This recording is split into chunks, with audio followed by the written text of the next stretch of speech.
Happy Monday. Welcome to another episode of Brain Scratch, Case Cracked. I'm John Lorden. Thank you so much for spending some time with me here today. So I know a lot of people have different feelings about Nancy Grace. I think if we polled you, the audience, we would probably get half of you that love her, maybe half of you that don't love her so much.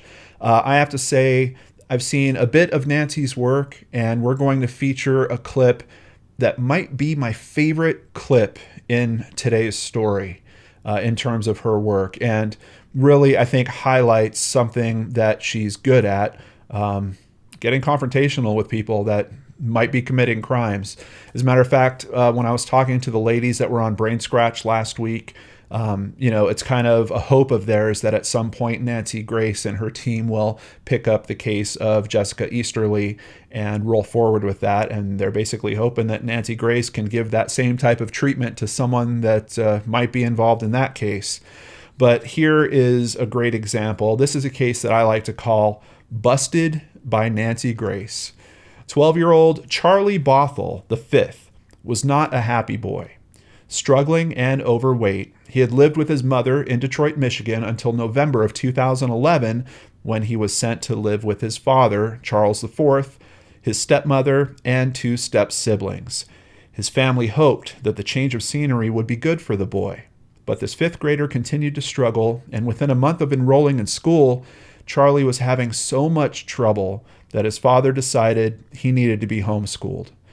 While at home, he was not allowed to leave to socialize with friends, only to procure groceries for the family while being accompanied by an adult. Sadly, after 2 years at home, he seemed to be no further along than before. His father started to make plans to move the family to the suburbs where Charlie could be enrolled in a private school and receive more attention. However, Charlie's stepmother, Monique, would take a much harsher stance on the issue. She told him that if he didn't improve after the move, he would be enrolled in military school. On June 14, 2014, Charles received a frantic call from his wife while at his nursing job. Charlie had disappeared. She stated that the two had argued that night over unfinished chores. At about 9 p.m., Charlie took a break from his workout routine, something his father insisted on for his health, went to the bathroom, and then seemingly disappeared. Monique told Charles that she had searched everywhere but could not find him. By 9:45, police were involved, and the search for Charlie had begun. Within days, police were asking for the public's help. Searches had already been conducted at and around his home, but found nothing. With no sightings or new leads coming in, investigators kept going back to the Bothuell home to search, even bringing in cadaver dogs. The more the home was searched, the more vocal Charlie's father, Charles, became. He criticized the police department and their efforts, saying his family had nothing to do with Charlie's disappearance. On June 24th, Charles IV sat down with the police and took a lie detector test to try to lay any rumors or suspicions to rest. Unfortunately, his test was inconclusive. And Monique, well, she refused to take one. The next day, investigators had a press conference, this time stating that they now believed Charlie was the victim of a homicide. Within hours of their broadcast, Charles appeared on the television show Nancy Grace, proclaiming his innocence and begging for answers in his son's disappearance. After Grace gave a quick recap of the status of the case, she dropped a bombshell on Charles and her viewers. With me is his father, Charlie Bothuell. Charlie, we're getting reports that your son has been found in your basement.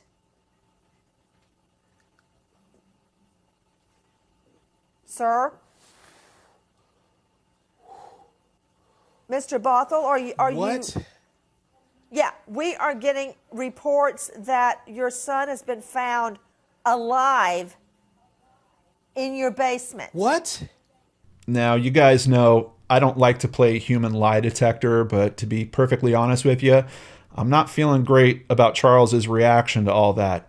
Charles continued to proclaim his innocence and confusion. After all, Detroit police and the FBI had checked his house several times, and even with dogs. How did Charlie suddenly come up being found there?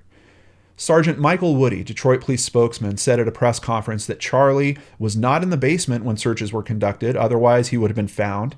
Investigators believe he was in another location during those earlier searches. The basement of the building has a tunnel that leads from apartment to apartment and to the outside. This means Charlie could have come and gone as he pleased. After police entered the house to serve a search warrant on an unrelated matter, they found Charlie concealed behind a makeshift barricade that police didn't believe he could have constructed on his own. He was wearing the same clothes he was reported missing in.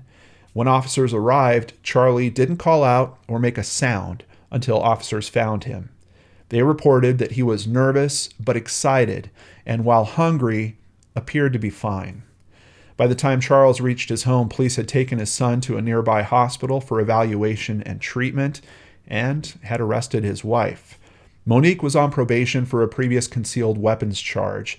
The terms of her probation stated that she could not use, possess, or own a firearm. But when police executed their search warrant, they found a gun in the home and took her into custody.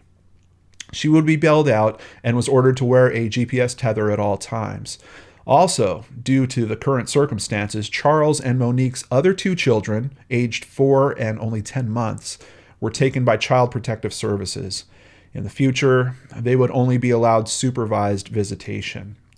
While searching the home, officers also found that many of Charlie's clothes were soiled with blood stains. But more disturbingly, officers carried out a piece of PVC pipe with blood on it and entered it into evidence. At the Children's Hospital of Michigan, where Charlie was receiving treatment, a doctor found a half-circular scar on his chest. When asked about it, Charlie said the scar was a result of his father driving a PVC pipe into his chest. Doctors would also find other spots on his body where the pipe had left scarring. When Charlie moved in with his father, it was decided that due to a weight problem, he had to be put on an exercise routine, twice daily, at all costs. He was forced to walk 4,000 steps on an elliptical machine. He was also made to do 100 push-ups, 200 sit-ups, 100 jumping jacks, and complete 25 curls on each arm with a 25-pound weight. If he didn't finish the workout in under an hour, he was told that he had to do it all again.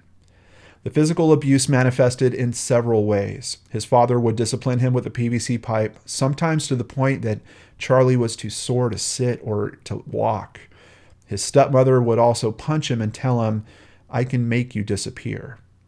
At one point, things were so bad that Charlie tried to take his own life. When asked why he didn't tell his mother of the abuse when he saw her on weekends, Charlie said it was because he didn't think it would make a difference. Quote, "I just didn't feel comfortable. I didn't think anything would change and I would still end up in the same place." He was also worried that if others found out about the abuse, he would not be allowed to visit his mother ever again. On the night that he disappeared, Monique accused Charlie of lying to her about completing his evening workout. She grabbed him and took him downstairs, where she hid him behind boxes and totes, saying, "Shut up, stay quiet, and don't say anything no matter what you hear." From there, she walked upstairs, where he heard her call his father and tell him Charlie was missing and that she looked everywhere. He said that over the next 11 days, he was brought no food or water and was forced to sneak upstairs and steal what he needed while everyone was out of the home. In February of 2015, prosecutors argued that Charles and Monique systematically physically abused Charlie, did not allow him to socialize, and forced him to hide in the basement. Both denied that any abuse had taken place and declared they were not guilty. They were each charged with one count of torture, punishable by up to life in prison, and second-degree child abuse, which carries a maximum penalty of 4 years in prison. But in June, the Bothuell's case would take a surprising turn. Judge Shannon Holmes would dismiss the charges of torture, saying that she didn't believe Charlie was stuck in the basement or in fear for his life. Quote, "He never yelled out. He never stood up. He never made himself known," she stated after hearing testimony over many days. "I just don't believe him. I don't believe he was in that basement." She did, however, uphold the charge of second-degree abuse and set a trial date. At trial, when Charles was asked about the bloodstains on Charlie's clothes, he claimed the blood was from eczema. He said that the itching it caused drove the boy so crazy that he would scratch himself until he bled. When asked if he had stabbed Charlie with the pipe and left a scar on his chest, Charles would claim that while he did discipline Charlie with the pipe, he never stabbed him or abused him with it. Other witnesses were called, and one in particular would stand out. Charlie's grandmother stated that the last time she saw Charlie, he was, quote, very skinny and almost looked like a cancer patient.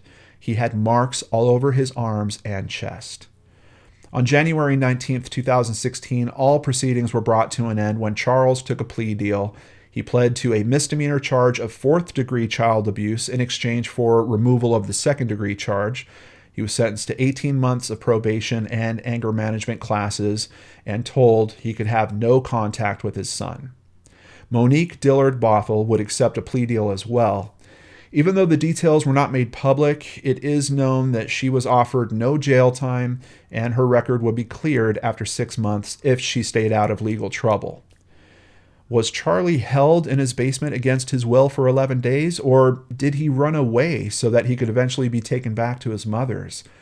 Everyone has their doubts, but one thing that is agreed on was that Charlie was abused in the time he spent with his father and his stepmother.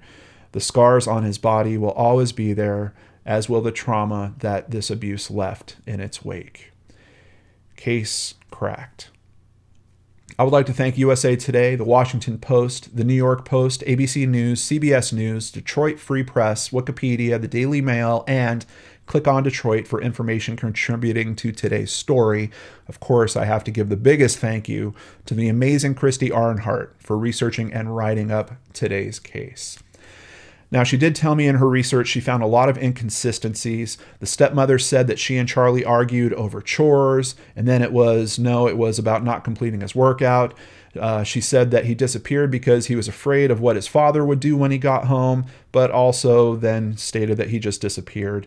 The number of times police searched the house was also all over the place. Christy basically stuck with the most consistent statements, but you may find other information out there if you do research this case for yourself. Also, another interesting tidbit, days after sentencing, Charles filed a lawsuit against Nancy Grace, saying she ruined his life and reported untrue facts about the treatment of his son on her show, even though he had just admitted to the same abuse that she reported on just a short time before in court. He apparently lost his job as a nurse and also separated from his wife. We can't find any additional updates on the status of the case against Nancy Grace, so I don't know if that has been dropped. Quite honestly, I'm not sure how he would win it, considering that he took a plea deal and there is a child abuse charge effectively still held against him. So it could be that that case has been dismissed or dropped in some way. Basically, the last updates I'm seeing on it are around 2016. I think it's a bit disappointing that there is such evidence of at least physical abuse that's going on. So it strikes me that the physical abuse that he was enduring and the emotional abuse in combination were certainly at play. I don't know how you could deny that. And then hearing from his grandmother's information about how he looked, and he was so skinny and he had marks all over the place. We've got professionals saying that they're seeing the marks. So I don't know how you dismiss all that. And I don't know how effectively one parent gets 18 months probation and the other one gets like a slap on the wrist. And it seems like all this is just going away as long as she stays out of trouble for 6 months. I don't know. To me, this case sounds like it deserves a lot stiffer penalty than all that, but that's just my opinion. When Christy and I were reviewing this case together, it really jumped out at me that this is something that we need to talk about. This is a case that we need to cover, and that we needed to find a bright spot to it, a resource, someone that's doing something to try to help children in these cases.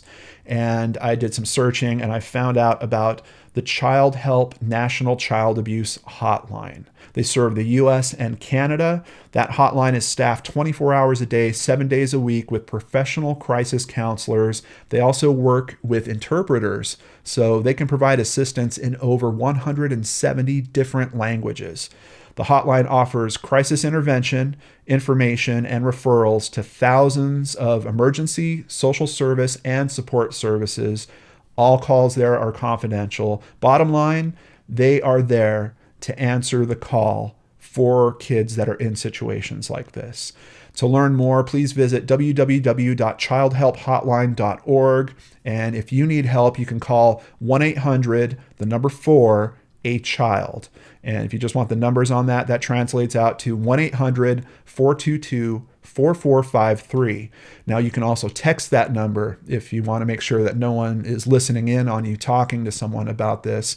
And you could also go to the website, and they have a chat with a live counselor option there as well, especially after hearing from the family of Jessica and how, it sounds like she's hiding in a bathroom and whispering to them. I totally get that making a phone call can be a really tough thing if you're living in an environment like this. So think about that text option, visit the website, maybe use the live chat option there. And of course, finding an organization like this, I wanted to help support them. So on behalf of my supporters, you guys that are contributing to the channel through PayPal and Patreon, we made a donation to ChildHelp specifically in honor of Charlie's story that we've shared with you here today. Also, I want to give a very big thank you to Amanda Beard for another contribution through PayPal. Thank you so much, Amanda. If you would like to support the channel, please visit www.lordenarts.com. You can sign up for PayPal, you can sign up for Patreon, you can buy merchandise. All of it helps keep me here doing what I love doing, reviewing these stories, trying to help these families in need, and trying to support these amazing organizations that do great work, just like ChildHelp does. Take care, everyone. I'll see you on Wednesday with a brand new episode of Searchlight right here on the Lord and Arts channel.